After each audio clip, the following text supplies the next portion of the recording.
का स्वदेशी उत्पादन 70 लाख टन बढ़ाने के लिए 6 उर्वरक संयंत्रों का उद्धार किया जा रहा है।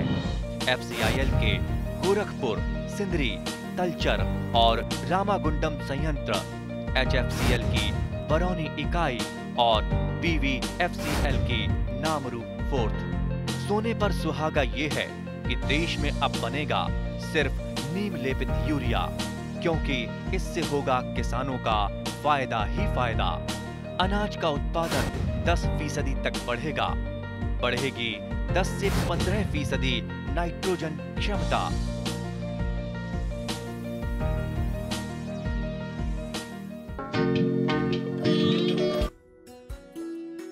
ছাগলীক দুখীয়াৰ গাই গৰু বুলি কোৱা হয়। বিজ্ঞানসন্মত ছাগলী পালন এক লাভজনক ব্যৱসায়। গৰু, মহ আদি আন পশুধনৰ তুলনাত কম কষ্ট আৰু কম খৰচতে ছাগলী পালন কৰিব পাৰি। আকাৰত সৰু বাবে ছাগলী পুহিবলৈ বহুত বেছি ঠাই নালাগে। ছাগলীৰ গাখীৰ উত্তম আহাৰ। ছাগলীৰ গাখীৰৰ চৰ্বিৰ কণাবোৰ সৰু বাবে ই সহজে হজম হয় আৰু শিশু, ৰোগী আৰু বৃদ্ধৰ বাবে ই সুষম খাদ্য। তদুপৰি ছাগলীৰ মলমূত্ৰ ভাল সাৰ। ছাগলী সাধাৰণতে সকলো ধৰণৰ জলবায়ুৰ লগত খাপ খাব পাৰে বাবে ইহঁতৰ বেমাৰ আজাৰ কম আৰু ৰোগ প্ৰতিৰোধী ক্ষমতাও বেছি। ছাগলী পালনৰ জৰিয়তে বৰ্তমান আমাৰ ৰাজ্যৰ বহু পশুপালকে স্বনিয়োজনৰ পথ মুকলি কৰিছে আৰু আন 10জনকো ছাগলী পালন কৰিবলৈ অনুপ্ৰাণিত কৰিছে। এয়া হাজো কোলহাটীৰ এনে এগৰাকী ছাগলী পালক প্ৰভাত দাস। প্ৰভাত দাসে পত্নী ভানু দাসৰ সহযোগত 2018 চনত মাত্ৰ 5জনী ছাগলীৰে আৰম্ভ কৰা শ্ৰী দাসৰ পামত বৰ্তমান 100ৰো অধিক ছাগলী আছে।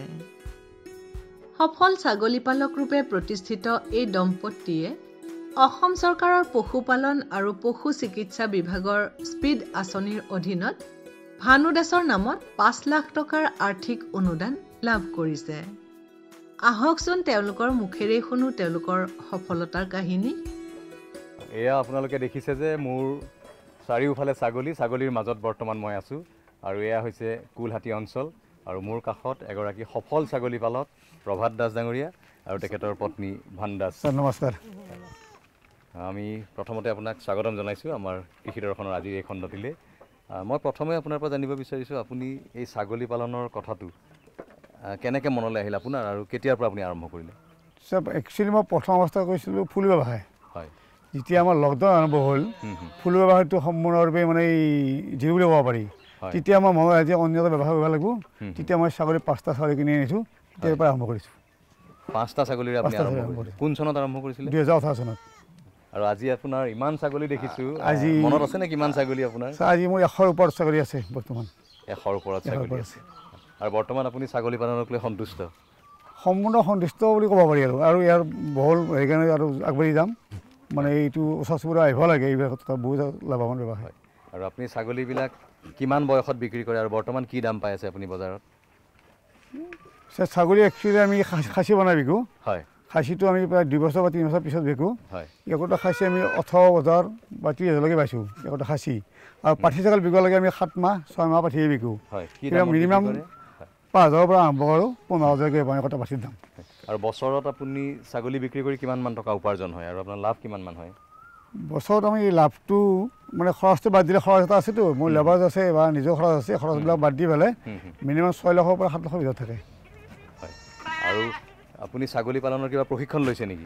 প্ৰশিক্ষণ লৈছোঁ। প্ৰশিক্ষণ আমাৰ হাজো আমাৰ যিটো স্বাস্থ্যকেন্দ্ৰ কেন্দ্ৰ আছে, পশু চিকিৎসা কেন্দ্ৰ, তাত লৈছোঁ। আমাৰ খানাপাৰাত লৈছোঁ, কেভিকাত লৈছোঁ, তাৰপিছত বৰ্ণিয়াপাৰত লৈছোঁ, মই ট্ৰেইনিং লৈছোঁ। আৰু এই প্ৰশিক্ষণৰ দ্বাৰা আপোনাৰ কিবা লাভ হোৱা বুলি আপুনি ভাবিছেনে? প্ৰশিক্ষণ সেইখিনি নহয়, আৰু বহু প্ৰশিক্ষণ লোৱাৰ কাৰণে মই আগ্ৰহী হৈছোঁ। প্ৰশিক্ষণ নল'লে মানে ইয়াত আগবঢ়াটো বহুত কঠিন আছে। আৰু ছাগলী কিনাৰ আগতে কোনোবা যদি কিনিব আহে, মই কওঁ যে আগে প্ৰথম প্ৰশিক্ষণ লোৱা, তাৰপিছত ছাগলী ব্যৱসায় কৰা, নহ'লে বিপদ পৰিবা। আৰু শেহতীয়াকৈ আপুনি অসম চৰকাৰৰ পৰা এটি সাহায্য লাভ কৰিছে, আৰ্থিক সাহায্য 5 লাখ টকা স্পীড আঁচনিৰ অধীনত। এই আৰ্থিক সাহায্য লাভ কৰি আপোনাৰ মানে অনুভৱ কেনেকুৱা? অনুভৱ হৈছে আৰু মই আপোনাক দেখা পাইছোঁ আজি আগৰ ফালে আৰু মই ঘৰ বনাম। মানে এতিয়া মই 200 মাইকী ছাগলীৰ কাৰণে তাকে লৈ আছোঁ। আৰু 200 মাইকী ছাগলী আপুনি তাকে আনিব হয় আৰু আপোনাৰ পত্নীও নিশ্চয় আপোনাৰ কামত নহ'লে মই অকলে আগবাঢ়িব নোৱাৰোঁ কাৰণ ৰাতিপুৱা উঠিয়ে খানা দিয়া কিবা দিয়া এইবিলাক বহুত যথেষ্ট যোগাৰ ধৰিব লাগে মই ছাগলী পানীখিনি গৰম এওঁৱে কৰে আমি পথাৰ ওলাই যাওঁ মানে যোগাৰটো কৰি থৈ দিয়ে আৰু ছাগলীৰ যিটো খাদ্য ধৰক ঘাঁহেই হওক বা দানা পাতিয়েই হওক আপুনি ঘাঁহ খেতি কৰিছে নে আপোনালোকৰ ওচৰত সুবিধা আছে সুবিধা ওচৰত পাহাৰ আছে আৰু পথাৰত মই বাৰিষা ধনচা দি লগাওঁ আৰু মোৰ নেপেৰা ঘাঁহ আছে 1 বিঘা আৰু গিনি ঘাঁহ আছে আৰু সময়গতি যি ঘাঁহ লাগে সেই ঘাঁহ থাকে যোগাৰটো থাকে হয় আৰু আপোনাৰ যদি নতুনকৈ কোনোবাই এনেকৈ আৰম্ভ কৰিব খোজে ছাগলী পালন তেওঁলোকক আপুনি কি পৰামৰ্শ দিব মইতো কোনোবাই মোৰ ওচৰত ছাগলী বিচাৰি আহিলে মই কওঁ যে প্ৰথম প্ৰশিক্ষণ লোৱা তাৰপিছত ছাগলী ব্যৱসায় কৰা নহ'লে বিপদ পৰিবা কাৰণ ব্যৱসায় কৰিব কিয় কাৰণ ছাগলী বেমাৰ আজাৰ বহুত থাকে সেইবিলাক জানিব লগা কথা আছে প্ৰশিক্ষণ লৈ তাৰ পৰা বহুত শিকিব পাৰি আৰু প্ৰশিক্ষণত যথেষ্ট মজা হৈছে আৰু আপুনি ইতিমধ্যে ক'লেই যে ওচৰৰ যি পশু চিকিৎসালয় যথেষ্ট আপোনাক সহায় কৰে হয় পশুপালন বিভাগৰ পৰা আপুনি কেনেধৰণৰ সহায় সহযোগিতা পাই আহিছে বহুত আমাৰ ওচৰৰ আমাৰ মেডিচিন আছে পাঠক ছাৰ আছে বৈশ্য ছাৰ আছে মই এনি টাইম ৰাতি 12 মই ফোন কৰা দৰকাৰ আছে ছাৰটোক মানে ডিষ্টাৰ্ব কৰোঁ ছাৰৰ কথা বেয়া নাপাওঁ মই ডিষ্টাৰ্ব কৰি থওঁ মাজে সময় মই এনেই ফুটিয়ে ফোন কৰোঁ কিবা ঘূৰাবলৈ ছাৰ ফোন কৰোঁ ছাৰ কি কৰিম আৰু যথেষ্ট সহায় পাওঁ আৰু তেওঁ আহে হয় আৰু আপুনি যিটো আমাৰ অসম পাৰ্বত্য ছাগলী আমাৰ যিটো থলুৱা ছাগলী ইয়াৰ পৰা এবাৰত আপুনি সৰ্বোচ্চ কিমানটা পোৱালি পাইছে 4টালৈকে পোৱালি পাইছোঁ এইটো মোৰ প্ৰথম মাইকা ওচৰতে চাই আছে এইটোৱে মোৰ আৰম্ভণি মাইকা মই তাইক ভাবিছোঁ তাৰ দাঁত এটাও নাই এতিয়া কিন্তু ছাগলীটো আছে ৰাখি দিছোঁ তাৰ পোৱালি দি আছে সঁচাকৈ এনেকুৱা ঠাইত আহিলে নিজৰে এটা বেলেগ ধৰণৰ সন্তুষ্টিৰ ভাৱ আহে আৰু প্ৰভাত দাসহঁতৰ দৰে এনেকুৱা ছাগলী পালকক লৈ আমি আচলতে গৰ্ব কৰিব পাৰোঁ আৰু এওঁলোকক আধাৰ হিচাপে লৈ আমাৰ অসমৰ গ্ৰাম্য অৰ্থনীতি আৰু আগবাঢ়ি যাব পাৰে আৰু আমাৰ আন যুৱক যুৱতীসকলো এওঁলোকক আদৰ্শ হিচাপে লৈ ছাগলী পালনৰ বাবে আগবাঢ়ি আহিব পাৰে একানপতীয়াকৈ লাগি থাকিলে যে যিকোনো কামতে সফল হ'ব পাৰি তাৰ সাৰ্থক উদাহৰণ দাঙি ধৰিছে প্ৰভাত দাস আৰু ভানু দাসে অসমৰ পৰিৱেশত অসমৰ পাৰ্বত্য ছাগলী ব্লেক বেংগল জাতৰ ছাগলীৰ উপৰিও বিটেল চিৰহী যমুনাপাৰী বাৰবাৰী আদি উন্নত জাতৰ ছাগলীও পুহিব পাৰি ছাগলী ৰখাৰ বাবে চাংঘৰেই উপযুক্ত প্ৰাকৃতিক প্ৰজননৰ বাবে 10 পৰা 15 জনী মাইকী ছাগলীৰ বাবে এটা স্বাস্থ্যৱান মতা ছাগলীৰ প্ৰয়োজন মতা ছাগলী এটাক এবছৰ বয়সৰ পৰাই প্ৰজননৰ বাবে ব্যৱহাৰ কৰিব পাৰি যদিও 2-3 বছৰ বয়সতহে প্ৰজননৰ বাবে সম্পূৰ্ণ উপযোগী হৈ উঠে ছাগলীক পেলুৰ দৰৱ নিয়মীয়াকৈ খুওৱাৰ লগতে এণ্টাৰোটাক্সেমিয়া পিপিআৰ ছাগলীৰ বসন্ত আদি ৰোগৰ প্ৰতিষেধক দিয়াব লাগে এই বিষয়ে হাজো ৰাজ্যিক পশু চিকিৎসালয়ৰ পশু চিকিৎসা বিষয়া ডাক্তৰ অখিল ৰঞ্জন মেধিয়ে আমাক এনেদৰে কয় এই ক্ষেত্ৰত দেখা গৈছে আমাৰ অসমত ছাগলীৰ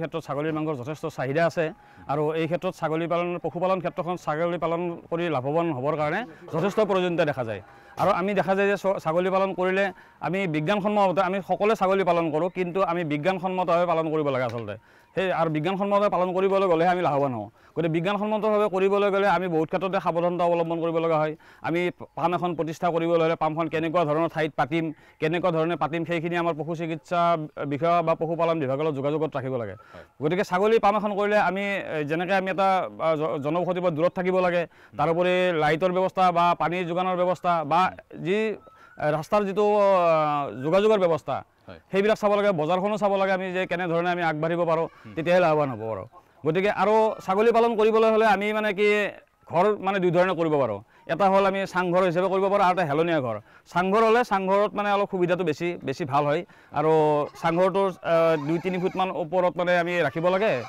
যিখন মানে চাং হয় আৰু ভিতৰত আমি তক্তা পাৰি দিব পাৰোঁ তক্তা পাৰিলে তক্তাত আমি 6 ইঞ্চি মানৰ মাজে মাজে বিট কৰি দিব লাগে যাতে ছাগলী পিছল খাই কোনোদিন ভৰি চৰিৰ দুখ নাপায় আৰু এখন চিৰি কৰি দিব লাগে চিৰিখনলৈ এইটো হ'ল আমাৰ চাংঘৰত আমি কেনেকৈ আমি অৰ্ধ আবদ্ধি আমি কেইবাটাও পদ্ধতিত ৰাখিব পাৰোঁ এটা হ'ল আমাৰ মানে সম্পূৰ্ণ খোলা পদ্ধতিত আগতে কৰিছিলে ছাগলী পালন খোলা পদ্ধতিত কৰিবলৈ হ'লে আমাৰ মানে কি পথাৰত ছাগলীবিলাক মেলি দিয়ে সেইটো সকলোৱে কৰে সেইটো হ'ল খোলা মানে সম্পূৰ্ণ খোলা পদ্ধতি আৰু যিটো অৰ্ধ আবদ্ধ পদ্ধতি আছে আমি ৰাতি হ'লে মানে ঘৰৰ ভিতৰত ৰাখি থওঁ আৰু দিনত হ'লে আমি মানে পথাৰৰ চৰণীয়া পথাৰত দিওঁ সেইটো এটা পদ্ধতি খুব ভাল পদ্ধতি তেতিয়াহ'লে আমি লাভৱান হওঁ তেতিয়া বেমাৰ আজাৰৰ পৰা আমাৰ কিছুমান মানে ঘৰটো ৰাতি চাফা কৰিব পাৰোঁ যেতিয়া ছাগলীখিনি ওলাই যায় তেতিয়া আমি চাফা কৰি থলোঁ আকৌ মানে তাৰপিছত যেতিয়া ঘূৰি আহে তেতিয়া আমি তাত ৰাতি হ'লে সোমাই যায় আৰু বায়'চিকিউৰিটিটো মেইনটেইন কৰিব লাগে আমি ছাগলী পাম এখন কৰিবলৈ যে বেমাৰ চেমাৰৰ প্ৰতিধৰ এইটো সকলোৱে জানিব লাগে যে বায়'চিকিউৰিটি বাহিৰৰ পৰা যিটো বীজাণু চিজাণু নাহে বা সেইবিলাক চাফ চিকুণবিলাক কৰিব লাগে আমি সেইখিনি হ'ল আমি ছাগলী পালন কৰোঁতে মানে ল'বলগীয়া সাৱধানতা তাৰোপৰি আমি ছাগলীবিলাক চিলেকশ্যন কৰোঁতে আমি এটা কথা চাব লাগে যেতিয়া আমি পোৱালি চিলেকশ্যন কৰোঁ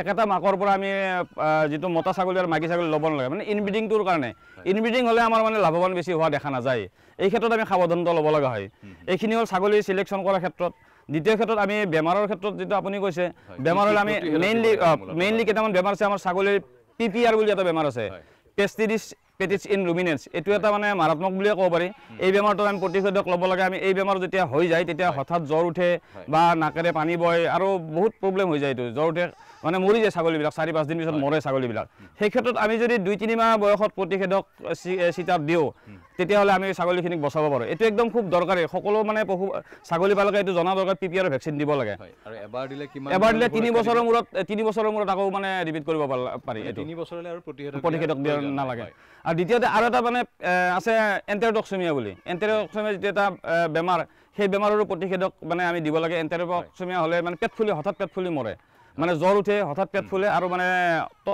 অলপ কিছু সময়ৰ পাছত 2-3 ঘণ্টাৰ পিছতে মানে কি হয় ছাগলীবিলাক মানে বাগৰি পৰি মৃত্যুমুখত পৰা দেখা যায় গতিকে আমি এইটো ক্ষেত্ৰতো আমি এণ্টেৰটক্সিমিয়াৰ ভেকচিনটো আমি দিব লাগে এগৰাকী গোপালকে এখন দুগ্ধ পাম স্থাপন কৰি সফল হ'বলৈ হ'লে তেওঁৰ দৃঢ় মনোবল একাগ্ৰতা আৰু সপোনক সাকাৰ ৰূপ দিয়াৰ বাবে প্ৰতিশ্ৰুতিবদ্ধতা থাকিব লাগিব এই বিষয়ে ৰাজ্যিক পশুপালন আৰু পশু চিকিৎসা বিভাগৰ মহকুমা পশুপালন আৰু পশু চিকিৎসা বিষয়া পৰ্যায়ৰ বিষয়া ডাক্তৰ নকুল কলিতাই এনেদৰে কয় এজন গোপালক অলপ প্ৰফেশ্যনেলিজিম লৈ আগবাঢ়িবলৈ হ'লে এটা ড্ৰিম লাগে সপোন এটা লাগে প্ৰথম কথা সপোনটো লাগে সপোন নোহোৱাকৈ কৰি চাওঁচোন সময়টো কিল কৰাৰ নিচিনা হয় গতিকে মই গোপালকসকলক এটাই ক'ম যে এইটো এটা ভাল ইণ্ডাষ্ট্ৰি কৰি চাওঁচোন এনেকুৱা ধৰণৰ ব্যৱসায় নহয় এইটো এটা ইণ্ডাষ্ট্ৰি আজিকালি ডায়েৰী ইণ্ডাষ্ট্ৰি কাৰণ আমি সকলোৱে জানো ডায়েৰী কিমান প্ৰডাক্ট গতিকে আমি যদি প্ৰথম ডিচিশ্যন ল'ব লাগিব এটা কনক্ৰিট ডিচিশ্যন আমি ড্ৰিমৰ পিছতে আমাক লাগিব কনক্ৰিট ডিচিশ্যন যে আমি ডায়েৰী ফাৰ্ম কৰিম আৰু মই এষ্টাব্লিছ কৰি এই এলেকাটোত ইনস্পায়াৰ কৰিম নিজে উপকৃত হোৱাৰ লগে লগে আৰু মই কিছু সংখ্যক আমি ফাৰ্মাৰক ইনস্পায়াৰ কৰিম এতিয়া প্ৰশ্নটো হ'ল ডায়েৰী ফাৰ্মখন কৰিবৰ কাৰণত প্ৰথম কথা হ'ল কেপিটেল লাগিব এটা ইনভেষ্টমেণ্ট বাকী বিজনেছ যেনেকুৱা তেনেকুৱা ইনভেষ্টমেণ্ট লাগিব ঠিক তেনেকৈ লেণ্ড লাগিব মাটি লাগিব স্কিল লাগিব যিবিলাক মানে পাৰদৰ্শিতা যিবিলাক স্কিলবিলাক আমি ডেভেলপ কেনেকৈ কৰা যায় তাৰ বহু ধৰণৰ আমাৰ অপৰচুনিটি আছে শিকাৰ কাৰণত সেইটো পাব আৰু এফৰ্ট নেৰা নেপাৰা এটা প্ৰচেষ্টা এটা কিন্তু লাগিব ঠিক আছে এতিয়া ধৰক আপোনাৰ মাটিও হৈ গ'ল চব হৈ গ'ল ফাণ্ডটো হয়তো আপুনি লোন নেয়াৰ বাই বেংক আছে বেংকৰ লগত আপুনি ৰিলেশ্যন কৰি পেলাই আপুনি লোন ল'ব পাৰে বা চৰকাৰৰ অধীনস্থ বহুত স্কিম আছে তাৰ পৰাও আপুনি উপকৃত হ'ব পাৰে এনেকুৱা ধৰণৰ অপৰচুনিটি আছে বহু অপৰচুনিটি আছে কিন্তু এই গোটেই কথাখিনি ক'ত গম পাব এইটো ইম্পৰ্টেণ্ট যে নেয়াৰ বাই আমাৰ পশুপালন পশু চিকিৎসালয় যিবিলাক আছে গতিকে তেখেতসকলৰ লগত এটা যোগসূত্ৰ ৰাখিলে ফাৰ্মাৰজনে অতি সহজতে তেনেকুৱা ধৰণৰ লোনৰ ব্যৱস্থা বা ফাণ্ডটোৰ ব্যৱস্থাটো তেওঁলোকে কেনেকৈ পাব পাৰি সহজতে গম পাব ইনফৰমেশ্যনটো পাব ঠিক আছে ছাপ'জ লোনটো হৈ গ'ল লোনটো হৈ যোৱাৰ পিছত ফাৰ্মাৰজনে এতিয়া বেনিফিট কি ধৰণে পাব পাৰিব এটা আমাক ভাল জাতৰ উন্নত জাতৰ গৰু লাগিব উন্নত জাতৰ গৰু কিনিবলৈ হ'লে আজিকালি চাব লাগিব তাৰ ডক্টৰজনৰ লগত সাউণ্ডনেছ সাৰ্টিফিকেট বা ডক্টৰজনে ডিক্লেয়াৰ দিব লাগিব গৰুটো যে এইটোৰ প্ৰডাকশ্যন বা তাৰ যিটো গৰু আমি কিনিম যিজনী আমি গাই গৰু কিনিম তাৰ মাকজনীৰ কেনেকুৱা গাখীৰ আছিলে এনেকুৱা ধৰণৰ কিছুমান হিষ্ট্ৰী থাকিব আৰু সেই হিষ্ট্ৰীবিলাক আচলতে সেইকাৰণে পশু চিকিৎসকৰ জৰিয়তে গৰুটো কি ধৰণৰ গৰু কিনিলে ভাল হ'ব এইটো কিনি মানে সহায় ল'ব লাগে। এখন গৌপামৰ পৰা আশা কৰা মতে লাভ পাবলৈ হ'লে চেউৰী বা গাই গৰু নিৰ্বাচন সঠিক হ'ব লাগে। এই বিষয়ে ডাক্তৰ নকুল কলিতাই এনেদৰে কয়। এটা আজিকালি বহুত জাতৰ গৰু আছে, যেনেকৈ ফ্ৰিজেন, হলষ্টেইন ফ্ৰিজেন, ইয়াত খুব বেছি গাখীৰ উৎপাদন হয়। আজিকালি নতুনকৈ আছে, জাৰ্চিটো আছে, আমাৰ জাৰ্চি ক্ৰছবেড আছে। আমাৰ ক্লাইমেটিক জোনৰ কাৰণত জাৰ্চি ক্ৰছবিলাক সচৰাচৰ মানে টিকেবিলিটিটো ভাল, ৰেজিষ্টেণ্ট, বেমাৰৰ ৰেজিষ্টেণ্টটো ভাল। হলষ্টেইন ফ্ৰিজেনটোক হয়তো অকণমান বেছি কেয়াৰ ল'ব লাগে, তেনেকুৱা কথা। আজিকালি গিৰ আহিছে, চাহিৱাল আহিছে, য'ত নেকি তাৰমানে ফেট পাৰ্চেণ্টেজটো হাই, মানে গাখীৰটো ডাঠ। আমি খোৱা মানে গাখীৰৰ যিসকল গাখীৰ খোৱা মানুহ, সেইসকলৰ পৰা আমি পাওঁ তেনেকুৱা ইনফৰমেশ্যন কিছুমান।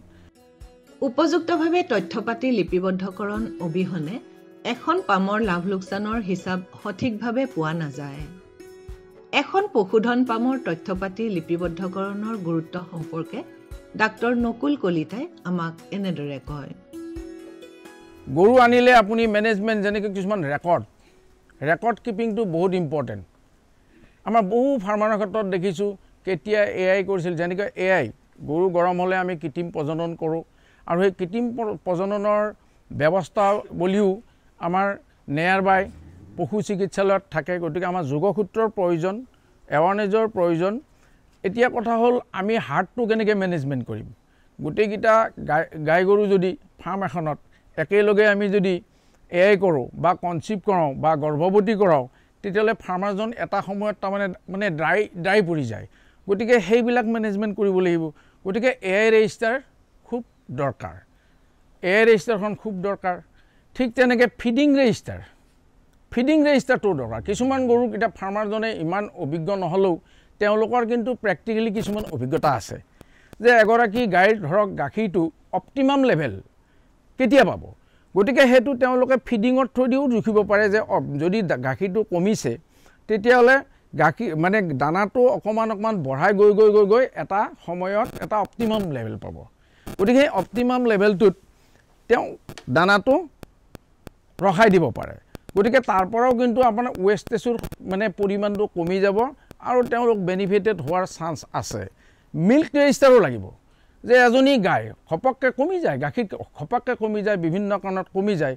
যদি মিল্ক ৰেজিষ্টাৰটো ডেইলি মিল্ক ৰেজিষ্টাৰটো যদি আমি মেইনটেইন নকৰোঁ, তাৰ বেনিফিট পাৰ্টটো আমি ইনভেষ্টমেণ্ট হৈ থাকিব, কিন্তু তাৰ পৰা ইন ৰিটাৰ্ণ কি পালোঁ বা পৰিমাণটো আমি আমাৰ বেনিফিটৰ হাৰটো কেনেকুৱা হৈছে এইটো ধৰা নপৰে। এনেকুৱা ধৰণৰ বিভিন্ন ৰেজিষ্টাৰ কিন্তু প্ৰয়োজন, আৰু ফাৰ্মাৰসকলে নিজাববীয়াকৈ খুব সহজ সৰলভাৱে তেওঁলোকে এই ৰেজিষ্টাৰবিলাক মেইনটেইন কৰিব পাৰে। ইয়াৰ উপৰিও সঠিক খাদ্য যোগান আৰু সেউজীয়া ঘাঁহৰ যোগানতো গৌপালকসকলে গুৰুত্ব দিব লাগে। পৰিপুষ্টি সঠিক হ'লেহে গৌপামখনৰ উৎপাদন সঠিক হ'ব। এই বিষয়ে ডাক্তৰ নকুল কলিতাই এনেদৰে কয়। প্ৰথম কথা হ'ল এইবিলাক ল' লাইং এলেকাৰ ঘাঁহবিলাক কিছুমান ঘাঁহ কাটি আনি মানে খুৱায়। গতিকে যাতে সেইটো বন্ধ কৰিব লাগে। এইকাৰণে কিয় বন্ধ কৰিব লাগে, মানে তাত পেলুৰ যিবিলাক লালুকি, এই লালুকিবিলাক ঘাঁহৰ লগত আহে। গতিকে গৰু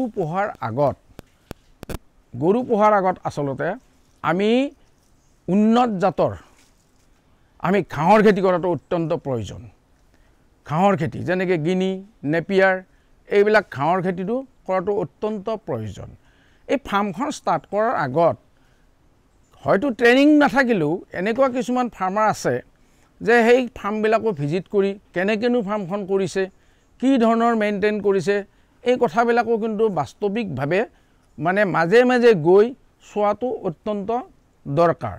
এতিয়া মই অলপ আগে ক'লোঁ যে আমাৰ feed basically protein, carbohydrate, fates, vitamin, mineral, এইখিনি বস্তু আমাক জন্তুক লাগিবই।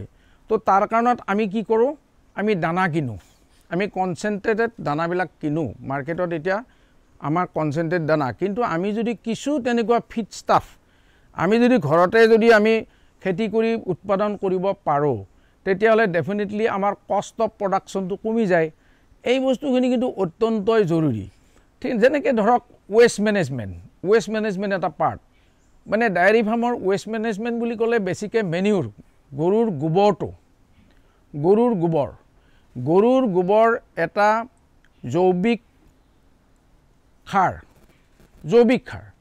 আৰু এইটো সাৰৰ জৰিয়তে আমি কেঁচু সাৰো উৎপাদন কৰিব পাৰোঁ, তাৰ পৰাও এটা পাৰ্ট আমি বেনিফিট পাব পাৰোঁ। আৰু যদি আমি কৃষি কৰ্ম যেনেকৈ মই ক'লোঁ এতিয়া ঘাঁহৰ খেতি, ঠিক তেনে মাকৈ, বাজৰা এনেকুৱা ধৰণৰ যদি আমি ফিড ষ্টাফৰ খেতি কৰোঁ, তেতিয়াহ'লে এই সাৰটোৰ জৰিয়তে আমি খুব কম খৰচত আমি ধুনীয়াকৈ আমি মানে উৎপাদন কৰিব পাৰোঁ। এই উন্নত জাতৰ ঘাঁহবিলাক আমাক যদি খুৱাওঁ, আমাৰ যিটো মানে হেল্থ, গৰুখিনিৰ যিখিনি হেল্থ, এই হেল্থটো আমাৰ মেনেজমেণ্ট হৈ থাকিব, কষ্ট অফ প্ৰডাকশ্যনটো কমিব, তেনেকুৱা বহুত কথা আছে। গতিকে মই ফাৰ্মাৰসকলক এটা বস্তুই ক'ম যে গৰুক আমি মানুহ যেনেকৈ আমাক ফিড ষ্টাফ লাগে, ভিটামিন, মিনাৰেল, প্ৰটিন, কাৰ্বহাইড্ৰেট চব লাগে, ঠিক তেনেকৈ জীৱ জন্তুৰ ক্ষেত্ৰতো আমি প্ৰডাকশ্যন যেনেকৈ পাবলৈ বিচাৰোঁ, প্ৰডাকশ্যন পাবলৈ হ'লে এই ফিড ষ্টাফখিনি যে দৰকাৰ এইটো আমি ভালকৈ বুজিব লাগিব। আৰু তাৰ কাৰণত আমি কেনেকৈনো প্ৰডাকশ্যন কৰিব পাৰোঁ আমাৰ নিজৰ ঘৰৰ মাটিতে কম খৰচত, সেইটো আমি চিন্তা কৰিব লাগিব। আৰু তেতিয়া আমাৰ কিন্তু এইটো বিজনেছ হিচাপত তেতিয়াহে আমি অনুধাৱন কৰিব পাৰিম, কাৰণ এইটো is a business, diary farming is a business. আৰু ইয়াত বিজনেছত বাকী বিজনেছৰ নিচিনাকৈ ইনভেষ্টমেণ্ট, ঠিক তেনেকৈ স্কিল বা এফৰ্ট, আমাৰ ইয়াত টাইম লাগে বহুত, আমি এটা টাইম এফৰ্ট কৰোঁ। ইয়াতে টাইম এফৰ্ট যিহেতু কৰোঁ, আমি নিজৰ ঘৰখন আজি যেনেকৈ চলি আছোঁ সেই তেনেকৈয়ে যে সদায় চলি যাব তেনেকুৱা কথা নহয়। গতিকে চেলেঞ্জিং সদায় আহি আছে মানুহৰ লাইফত। গতিকে সেইটোৰ পৰা আমি পৰিত্ৰাণ পাবলৈ হ'লে আমি যদি ডেয়াৰী ফাৰ্মক এটা প্ৰফেশ্যন হিচাপে লওঁ, বাকী বিজনেছ হাউচবিলাকৰ নিচিনাকৈ যদি ভাবোঁ, গতিকে মাইণ্ড ছেটআপটো তেনেকৈ যদি আমি আগবাঢ়োঁ, লৈ পেলাই যদি আগবাঢ়োঁ, ডেফিনেটলি অসমৰ উঠি অহা যিসকল ডায়েৰী ফাৰ্মাৰ বা ডায়েৰী ফাৰ্ম কৰিম বুলি ভাবি আছে, ইয়াত মই এটা বস্তুই দি ক'ব পাৰোঁ যে ডায়েৰী ফাৰ্মিংটো এটা খুব ভাল ব্যৱসায়। এগৰাকী গোপালক অথবা গোপালনৰ বাবে আগ্ৰহী লোকে এই দিশবোৰলৈ মনোযোগ দিয়াটো অত্যন্ত প্ৰয়োজনীয়। किसान भाइयों गांठ बांध लो, बहुत है काम की, समृद्धि के पैगाम की। मिट्टी के मिजाज को समझो, मिट्टी के हर राज को समझो, मिट्टी की तुम जांच कराओ, मुफ्त सॉइल हेल्थ कार्ड ले जाओ। कभी मुनासिब बीज लगाओ, सही किस्म की खाद ले आओ, जितनी जरूरी उतनी डालो, सही मात्रा खुद पहचानो, इसको अपना मंत्र बना लो, मिट्टी की सेहत तो जानो। बात बहुत है काम की, कम लागत अधिक वरदान की। किसान भाइयों गांठ बांध लो, आज ही मिट्टी की जांच कराएं। राज्य सरकार के कृषि अधिकारी से संपर्क करें और मुफ्त में सॉइल हेल्थ कार्ड पाएं। कृषि और किसान कल्याण मंत्रालय द्वारा किसान हित में